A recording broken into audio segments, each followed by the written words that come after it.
So today we're going over the final boss in the Desert Perpetual raid. This is going to be Koregos, and basically for this encounter, there's going to be quite a few different roles. We are going to be starting with the absolute role and going over kind of what they need to do.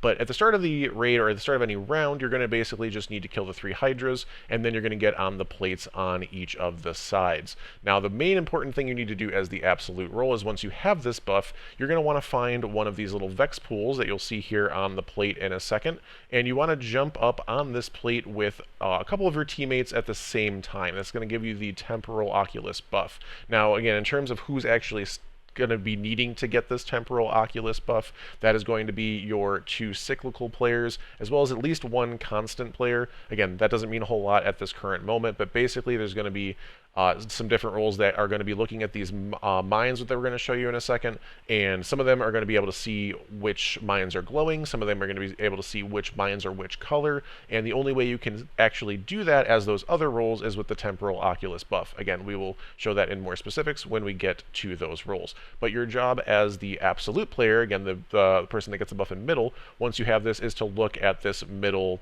the middle hoop that, again, should look very familiar if you've looked at any of the other encounters or done any of the other encounters, at least a couple of the other encounters, especially Wyvern. You're going to be just needing to call out what color this hoop is. It's either going to be white, blue, or red. Again, in this case, it is blue.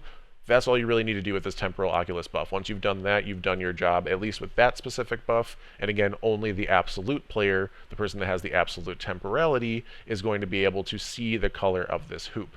Now, once you've done that, you're going to want to be hanging out with a couple of your teammates, specifically, basically the cyclical players. They're going to be, again, that's going to be the right side plate players. They're going to be letting you know which of the mines you need to shoot. As you can see here, I was able to shoot that mine and break it.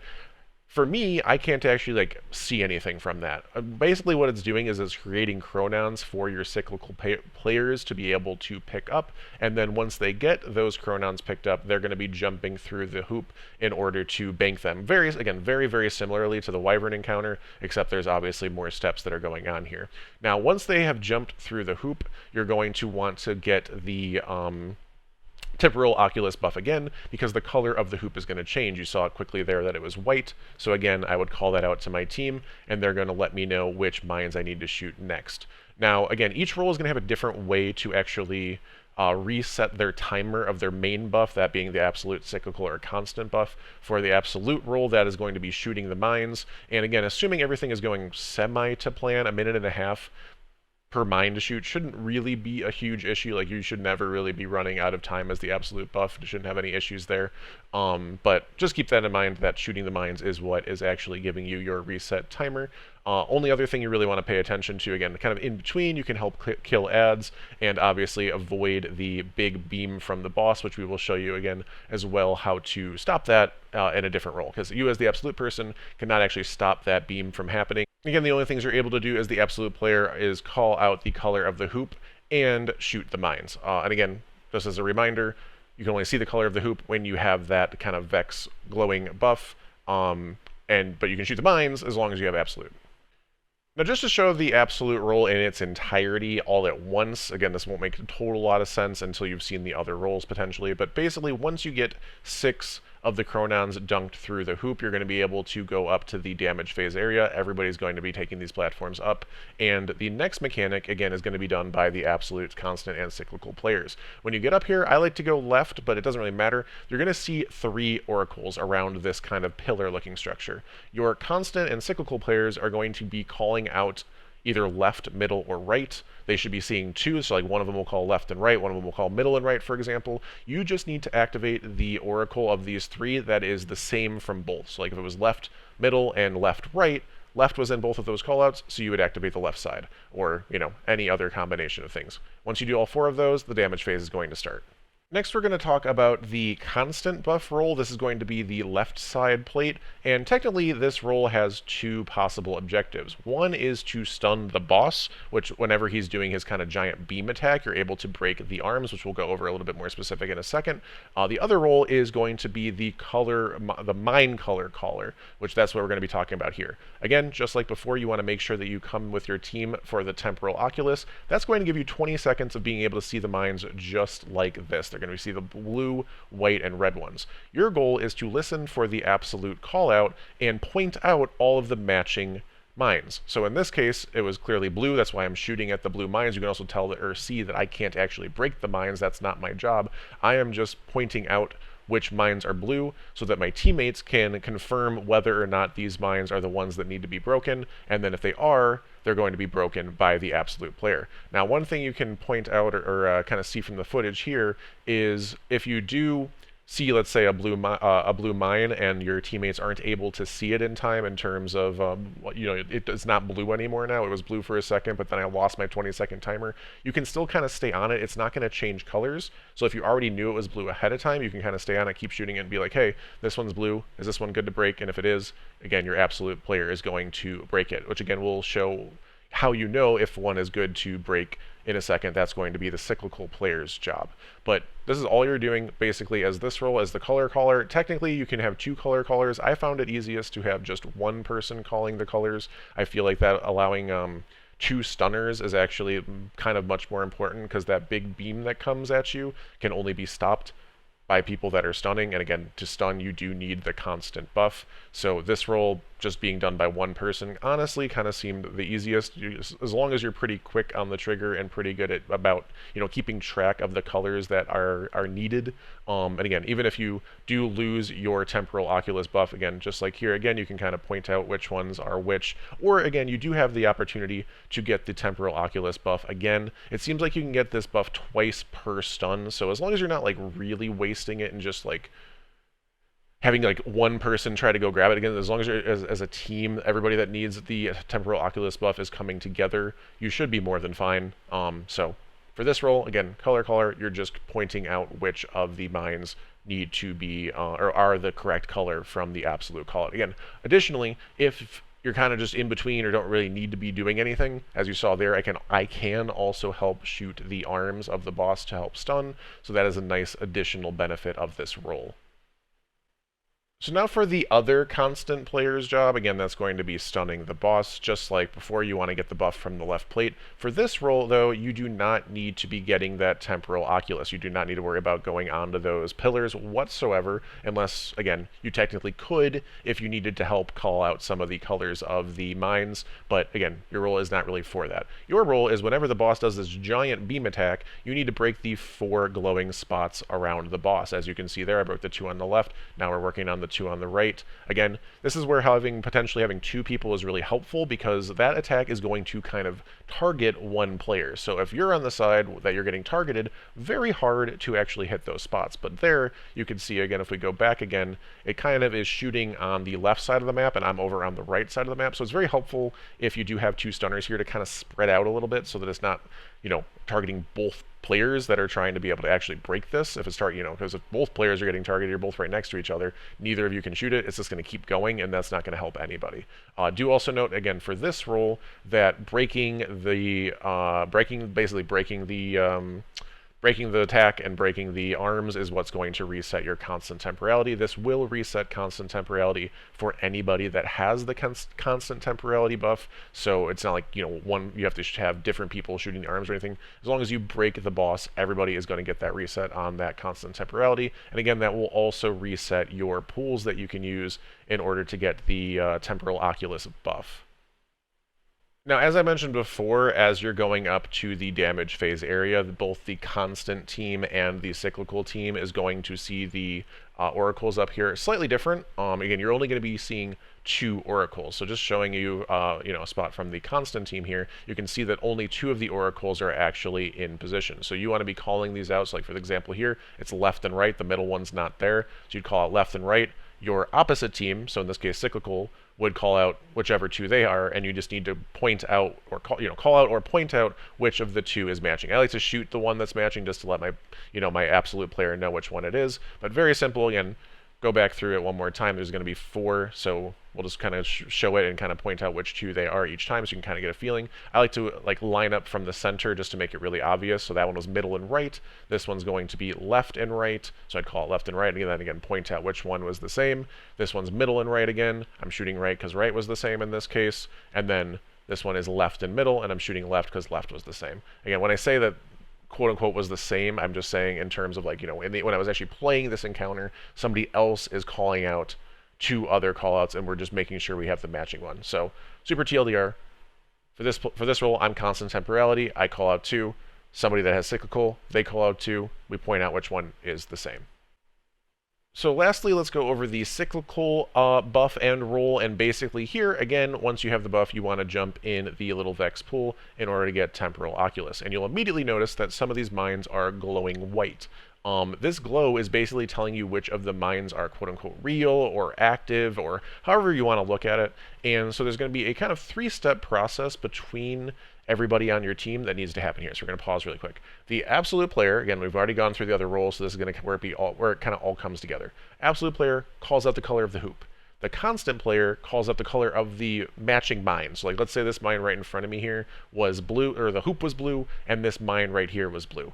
Then that is going to be my job once that, I'm told that this mine was blue, because again, I can't see the color. If I'm told that it's blue, I'm going to say, yes, this is an active mine, and then the absolute player is going to go ahead and shoot this mine to basically break it for me. Now I think in the footage, I think this one is the one that actually gets broken, so we'll go ahead and play it a little bit. Again, I don't know the color of the hoop, I don't know the color of the color of the mines, but I do know which ones are active. So basically, once I'm told, like, hey, like this is the right color, and then I'm like, okay, yeah, that's the one, that one's glowing, I basically can point it out, shoot it, and as you see here, this is going to allow me to pick up an unobserved chronon. And again, just like before, same way you pick up chronons, but the important thing to note, again, when we see this actually get shot and break and be on the ground, is we can't tell its color. I mean, it looks orange, but like that color is basically unknown, right? We don't know what the actual color is. The goal here, or basically the thing you need to have happen is this chronon needs to be correct without you knowing it, right? Again, it's kind of putting it all together. So once I pick up this chronon, unlike in the previous like Wyvern encounter, for example, it doesn't tell me like which type of chronon. Like I think it was like Cinnabar for red, for example, but it's unobserved. Again, we don't know which one it is. The way you know if it's correct is once you pick it up, you're going to go ahead and jump through the hoop. And the way we do this, at least, is we have 2 cyclical players. Both of them are going to want to get one of those unobserved chronons, again, making sure that the absolute player calls out the hoop, the constant player calls out the correct mine in terms of, this is blue, for example, and then you, as the cyclical player, confirm that it's an active mine. Because it's very possible that, hey, the absolute player calls out blue, the constant player says like, hey, this mine over here is blue, and then for you, it's not glowing. If it's not glowing, you want to say no. You want to say, don't break this one. This is not a, quote, real one. This is one that would end up getting you killed. So basically, if you pick up a wrong one, like if they break the wrong color, or they break one that's not glowing for you as the cyclical player, and then you try to jump through the hoop with it, it's going to instantly kill you, and it's not going to fill up the hourglass here below, as you can see right there. Your goal for this part is to get 6 of these chronons through the hoop, just like the Wyvern encounter. Again, it's just quite a bit more complicated than the Wyvern encounter, but if you break it down into each individual role, I feel like it's a really cool encounter. It's a really cool like thing where this person calls this out, which then this person calls the next thing out, and then you confirm that, hey, yes, that's correct, and then you, again, from there it's just the same mechanic as Wyvern, so it feels very familiar but also feels very fresh. Super quick editor's note, I didn't mention it during the footage, but do note that if you're going to do the 2 cyclical player or like kind of 2 dunk strat, you do need to make sure that both players jump through the hoop at the same time, or at least very close to the same time, because otherwise the hoop will have changed colors and the second person through will die. So just make sure you time it relatively close and you'll be good to go. So now let's go ahead and talk about damage phase, and really quick, just a quick note that I didn't mention before, just like the Wyvern encounter, there will be a little diamond that's underneath the hourglass of sand that you need to shoot in order to get these platforms to spawn in and get up to damage phase. Now again, we've already kind of talked about what is going on pre-damage phase, but just again, to repeat, as the absolute player, you are going to be activating whichever oracle matches between the 2 other buffs. Again, they're calling out the buffs. There will be some imps up here too that I didn't mention earlier. Make sure somebody that's not doing the calls and activations is shooting them, because otherwise they can just kind of constantly cancel your attempts to activate, which is really annoying. But once you've done all 4, again, damage phase starts immediately. Damage phase is pretty chill, honestly, here. Again, we've been using Outbreak a lot more recently. This footage doesn't have Outbreak because I'm using Tractor because of the role I'm doing, but Outbreak is really, really good. Wells are really, really good. Now, 2 things to keep in mind here. Basically, the main role and the role that in order to extend the damage phase is going to be that you need to have one person, or really anyone on the team, needs to find this portal that spawns, check its color, pick up a Chronon, and jump through the hoop. So here you can see that this portal is red. I look around for the red Chronon, grab it, and then jump through the hoop, and that's going to extend your damage phase. Now again, if you go back here, I kind of am playing like up on top to be able to see all the sides, because again, this was kind of like early footage in terms of how we were actually going to do this, but I do have a couple tips for this section that's going to just be a little bit more beneficial than anything I can show. In terms of the timings of these portals, the first portal, after a few runs of testing it, and again, not necessarily doing the roll, but just watching when the portals spawn, was about 12 to 14 seconds into damage phase. So about, if you want to have like a 10-second timer in your head and then start looking for the portal, that's really, really good if you're going to be doing this roll. Again, technically anybody can do it, so it's like if you're not necessarily supposed to be doing this roll, but you see the color of the portal, call that out at the very least. That's going to help your person that's supposed to do it really, really easily. And if you see the Chronon and you don't see, maybe they're falling behind or they're not seeing it or you're closer to it, again, anybody can stop doing damage and do this roll. There's no like requirement of being, the absolute player or any specific buff. No, anybody can do it. Everybody can see the colors. Anybody can do it. Now you can extend the damage phase 3 times. Again, each portal seemed to spawn, or hoop, if you want to look at it that way. Each one seems to spawn about 10 seconds after the last one was jumped through. So just keep that kind of 10-second timer in your head. The other thing is there's a very distinct sound when the portal spawns, so you can also use that to your advantage. Again, in this footage, I do use this spot kind of above the boss. It's maybe helpful, like especially when you're first starting out, in terms of like, again, you can see all the sides, but you are taking some damage here, so if you're not on like Healing Grenade and potentially even Song of Flame, just be careful. Now the other part of the damage phase, I'm going to show you from the actual like doing damage perspective. So during this actual doing damage phase, wells are really, really helpful. Again, you can see we're using Outbreak here. And any of the little circles on the boss is going to be crit spots. He has a bunch of them, so you can just kind of shoot any of them. They kind of shift and move a little bit, so keep that in mind. But these big blue, like, I don't know, arc lightning circle storms that are going to be coming at you, they do damage you. I mean, it's probably pretty obvious just from what they look like. They tend to usually either be like kind of close to the boss or on like the back half of the boss. So if you see it kind of coming behind you, you can get really close to the boss. If you see it like kind of coming really close to the boss, you can back up a little bit. But if you are running well and you do have a well down, for the most part, we haven't really had any issues in terms of like survival in the well, especially if you have maybe like an arc resist or something. I'm sure that would be beneficial, or maybe even like a concussive dampener. But again, as long as wells are down, really good. And again, with Outbreak, you can see here I got like 3 wells during this damage phase, so you can probably even just do it with like a single well, and you can just be super good to go. Everybody else, again, can spam their supers as much as possible. Now, do note, again, there is a final stand. We'll back up here a second. There's a final stand for this. The boss will go immune for a second and kind of shift where the crit spots are, so just keep that in mind. He goes a lot more crazy during this part as well in terms of like actually being able to hit the crits. But again, if you have a couple damage supers and you just keep going with Outbreak, and the great thing with Outbreak is you aren't running out of ammo at all, because Outbreak has unlimited ammo, so you can just keep shooting and you will be good. Now, there is a kind of final stand, I guess, if you want to look at it that way. Once you get him like down, let's back up a little bit. Once you get him down to the like 0 health and you see him kind of like break the, the egg almost breaks out or breaks apart, there's going to be decoherence imminent for 30 seconds. Really simple, just don't be up here 30 seconds from now. All you got to do is jump off the platform, run away a little bit, you'll get rid of that decoherence imminent, and in about 20 seconds or so, you'll see the entire platform kind of fall over, and the boss will be dead. It is kind of funny, though, when your teammates stay up there a little bit, just be like, yo, yeah, just keep doing final stand, keep shooting, because they will die. Now, just keep in mind, and I've thought about this, if for whatever reason, let's say you're a little bit tight, this part at the end, the boss isn't, like, the encounter's not actually over for a couple seconds, so if your light fading, from people dying during the encounter is low, I would not recommend trolling, because, it's maybe like 10 seconds or so of people being dead, so your light fading was really, really low. You could potentially still wipe even there, so keep that in mind. But assuming that you have at least one person alive at this point, you have completed the Desert Perpetual raid. And that's all for today. I hope this video was helpful, and I will be making, hopefully, some guides to the challenges for this raid, maybe some of the other feats for this raid coming up. So if that's something that interests you, make sure that you subscribe if you're not already. Maybe drop a like on this video so that you will have a higher chance of seeing those videos in the future. And as always, thank you so much for watching, and have a wonderful day.